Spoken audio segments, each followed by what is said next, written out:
Good morning, my neighbors! Ladies and gents, happy Sunday morning. It's time for an alternative paper review. First up to the Sun on Sunday today, guys. Remember the Sun on Sunday? So they shut down the News of the World because it was so irredeemable. It was just brand cancer to Rupert Murdoch. And at that time it was thought like it wouldn't be right for the paper to continue in light of the conduct that had been exhibited at the News of the World. We've got to shut it down. Only for the thing to then reopen 8 months later under a different name with most of the same journalists. Which is like, you know when a pop group sort of split up, they disband, and then they come back like a couple of years later and they're like, yeah, we're back now. Except now we're called this. And everyone's like, oh, okay. Great. I mean, you know you're still you though, right? But the Sun on Sunday is still the same shit in a shoebox. It's just got slightly different wrapping paper. Anyway, the Sun's big scoop today is that the Queen is off on holes. So first thing, just stop. Stop with the Queen, all right? She's not the Queen. The Queen was Lizzie II. All right, this bitch is just a placeholder. She's the side chick world champ. That's what she is. Over to the Telegraph now this morning, which is in lockstep with a couple of other titles and focusing on what Jeremy Hunt is going to do with regards to tax cuts. So the Telegraph is saying that Hunt is going to war on immoral Whitehall waste. Immoral waste, yeah?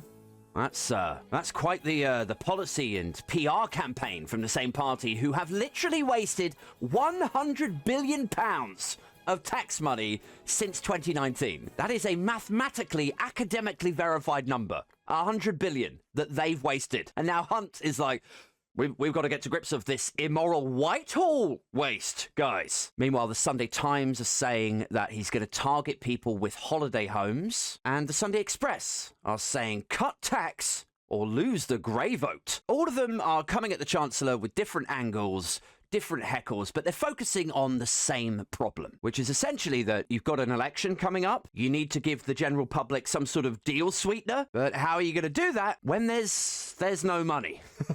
How are you going to achieve that, Jeremy? So the Telegraph are like, well, maybe you could throw a load of civil servants onto the scrap heap. You know, you could be like, well, I'm sorry if you thought that you had a job and a pension for life, but somebody's got to pay for this tax cut that won't even win us the election. Somebody's got to pick up the tab. The Times are like, well, maybe you could tax people with holiday homes. But then that doesn't really fit into the tax cutting thing, does it? It's like you're increasing taxes to be able to reduce taxes. Then you got other people saying like, well, maybe you could do some sort of bail-in, you know? Maybe you could look at it like where everyone with a net worth above £1 million could face a one-off tax of £500. So if you've got £1 million in the bank in some capacity, you could probably afford £500, right? So £500 times all the people in the United Kingdom who have a net worth of £1 million, that would probably raise you a couple of billion.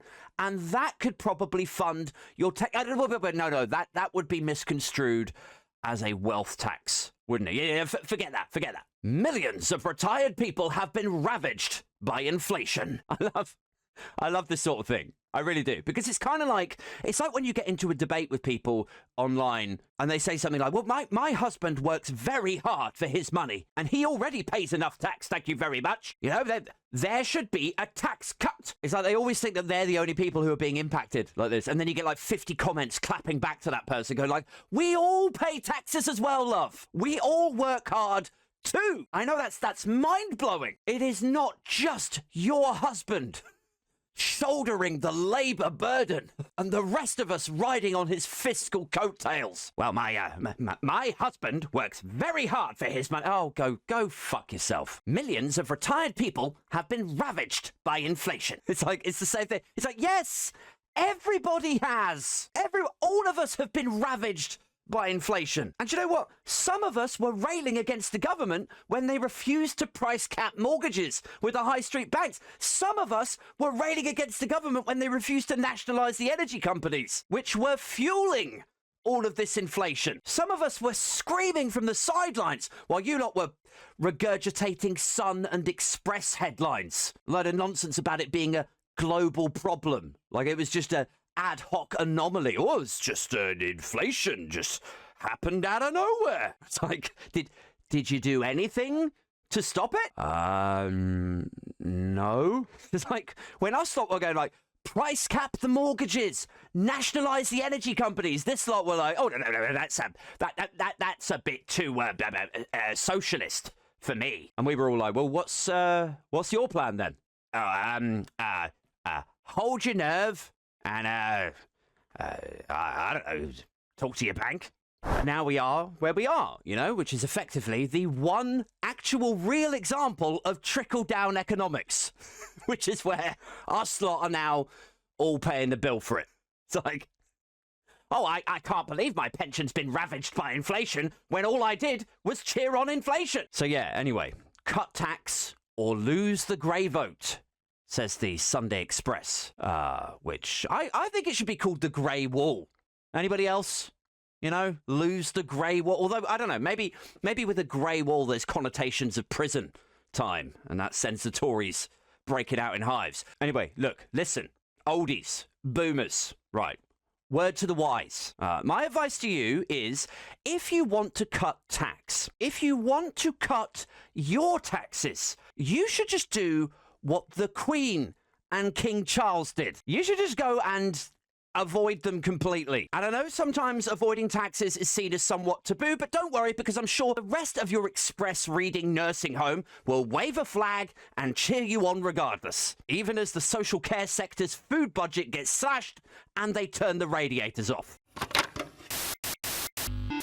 Finally, to the Sunday Mirror, who are reporting that Prince Andrew's private lobbying to US institutions to give Jeffrey Epstein that first cheeky, sweet little plea deal. Do you remember that? With the first court case when he should have gone to jail for probably about 10 years, but they let him off with a little slap on the wrist? Well, papers relating to that may or may not show that Prince Andrew pushed the US authorities to go easy on his friend Jeffrey. And those papers may be getting made public sooner than anybody thought. God, everything's so bad for Prince Andrew at the moment, isn't it? Poor little petal. He settles out of court for being a raging nonce-burger, and he thinks, okay, cool, right, well, that's that done, Michael Jackson did it and then released another couple of albums. I'm sure I could get back to my nice, cushy lifestyle now. He tries to dip his toe back into royal procedures by leading the royal procession at the Christmas service. But immediately, like the next day, there's more bad headlines saying that he stayed on this island for weeks and that he was enjoying massages, probably every day, from trafficked girls. Then he tries to re-enter royal processes and protocols again this week by leading the royal procession into that memorial service. And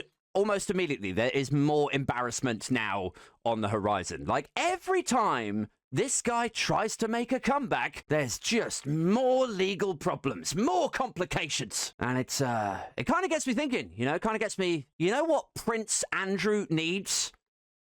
Prince Andrew needs a rebrand. I think if E17 or New Kids on the Block have taught us anything, it's that Prince Andrew should come back in about 8 months' time, like a shut-down News of the World, but relaunch like E17, NKOTB. He'll turn up to open a shopping centre or something, and the journalists will be like, oh, well, welcome back into the fold, Prince Andrew. And the guy's just like, yeah, no, that was before.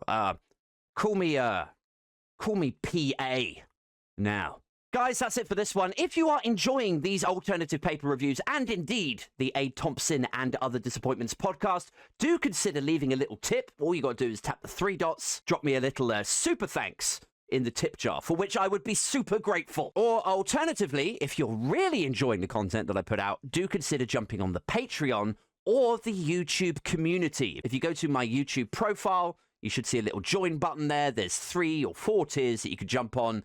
See which one suits you the best. Until tomorrow, take care of yourselves. Keep it booge. Yours sincerely, not Abe Thompson. AT, y'all.